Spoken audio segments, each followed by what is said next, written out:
You are listening to Power Marketing with Kevin Lee. Here's Kevin.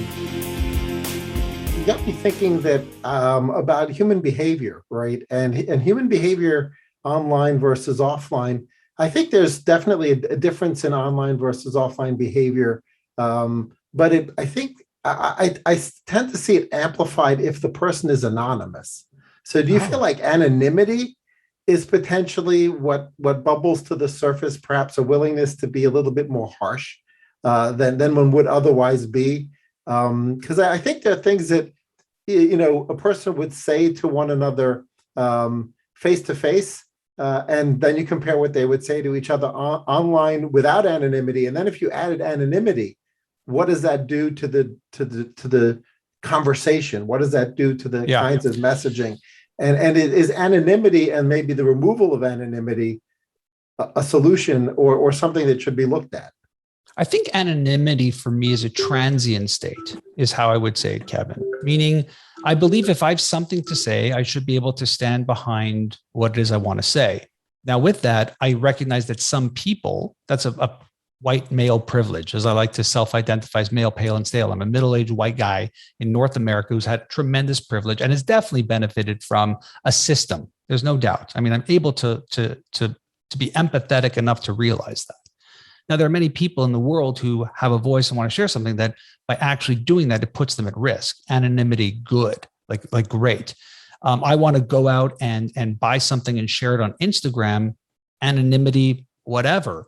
I am having a psychological crisis and I want to buy a book and analyze and understand what's going on with me. Anonymity, good.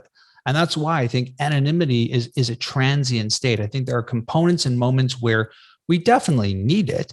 And then there are components and moments where I believe it should either be public and or anonymized. So anonymity isn't the same as anonymizing. What I mean is you could be on a site and I look for something very personal related to a health item, let's say on Amazon. I don't necessarily want that to be assigned to me, but I'm okay if it's scrubbed and used as a component to say books like this sell well, or there's an issue happening because a lot of people are searching for books like this. So I believe, I'm Canadian, I believe that there's a little bit of benefit in helping others as well, that if it can be used in that way. So to me, it's not an either or, it's not a left or right, it's not it's not binary. I think anonymity should definitely be a fluid part of how we conduct ourselves in everything.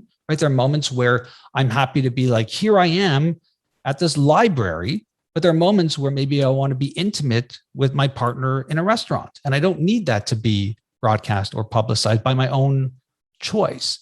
So I think we need the balance of both. But the problem isn't that. The problem is I may have foregone that right by simply clicking on a terms and service agreement. And I think that's where the problem lies, is like, where am I anonymous? Where am I not anonymous? How is my data being used? What's it being used for? These are the questions that I definitely want solutions for. I mean, if you think about Facebook, right, I can just send it to my friends, but I don't know how you're set up. My whole thing was always, look, I've been a journalist. My role in social is to be personable and not personal. So I'm not into showing family and that stuff. I'm into showing stuff that's related to establishing me continually as a subject matter expert. So I use it as an engine of broadcasting and connection and community. That's what I do it for. So my friends on Facebook are all my friends. I added everybody on LinkedIn, maybe stupidly, but that's what I did from day one that LinkedIn was around. Now, other people want to curate it so they really know who they are. But by just doing that, you are creating a very different profile of yourself than I am. I mean, it's very clear where you live, who you're connected to, how they're connected.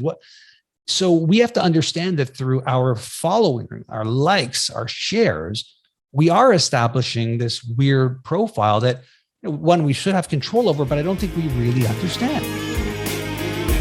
Kevin Lee's Power Marketing is available on all your favorite podcast networks. Kevin loves helping businesses excel at marketing. Having marketing challenges?